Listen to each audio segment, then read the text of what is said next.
Good morning friend. നമ്മുടെ shark സീരീസിലെ അവസാനത്തെ ഷാർക്കാണ് നമ്മളിന്ന് പഠിക്കുന്നത്. Scalloped hammer head shark. Shark സീരീസിലെ വളരെ വിഭിന്നനായ ഒരു അതിഥിയാണ് ഇദ്ദേഹം. സ്കാലോപ്ഡ് ഹാമർ ഹെഡ് ഷാർക്ക് എന്നാണ് ഇതിനെ അറിയപ്പെടുന്നത്. കാരണം ഇതിൻ്റെ ഹെഡ് റീജിയനിൽ ഒരു സ്കാലോപ്പായിട്ടുള്ള ഹാമർ റീജിയനിലുള്ള അപ്പിയറൻസാണുള്ളത്. ആ സ്കാലോപ്ഡ് ഹാമറിൻ്റെ ഓരോ എഡ്ജിലുമാണ് ഇതിൻ്റെ കണ്ണുകൾ ഉള്ളത്. അതുകൊണ്ട് തന്നെ ഇതിന് നമ്മൾ ഒരു ചുറ്റിക പോലെ നമുക്കൊരു ഫീൽ ചെയ്യും. സ്കാലോപ്ഡ് ഹാമർ ഹെഡ് ഷാർക്ക് എന്ന് നമ്മളിതിനെ പറയപ്പെടുന്നു. ഇത് ഒരു ലാർജ് സ്പീഷീസാണ്. യൂഷ്വലി ഇത് 10 to 12 ഫീറ്റ്സ് ഇതിൻ്റെ സൈസ് എത്താറുണ്ട്.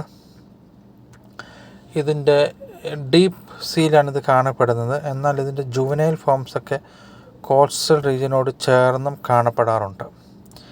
മെയിൻലി സ്കാലോപ്ഡ് ഹാമർ ഹെഡിനെ ഹ്യൂമൻസ് അറ്റാക്ക് ചെയ്യുകയും അതിൻ്റെ മീറ്റിനും അതിൻ്റെ ഫിന്ന് സൂപ്പിനായിട്ടും ഉപയോഗിക്കുകയും ചെയ്യാറുണ്ട്. ഇതിൻ്റെ പോപ്പുലേഷനും പൊതുവെ കുറഞ്ഞു വരികയാണ്. ബിക്കോസ് ഇതിൻ്റെ ബർത്ത് ടൈം 10 to 12 മന്ത്സാണ്. ഒരു ബർത്തിൽ അത് ഏകദേശം 10 to 12 പപ്സിനാണ് ജന്മം കൊടുക്കുന്നത്. Due to large human activity intervention ഇതിൻ്റെ പോപ്പുലേഷൻ നന്നായി കുറഞ്ഞു വരികയാണ്.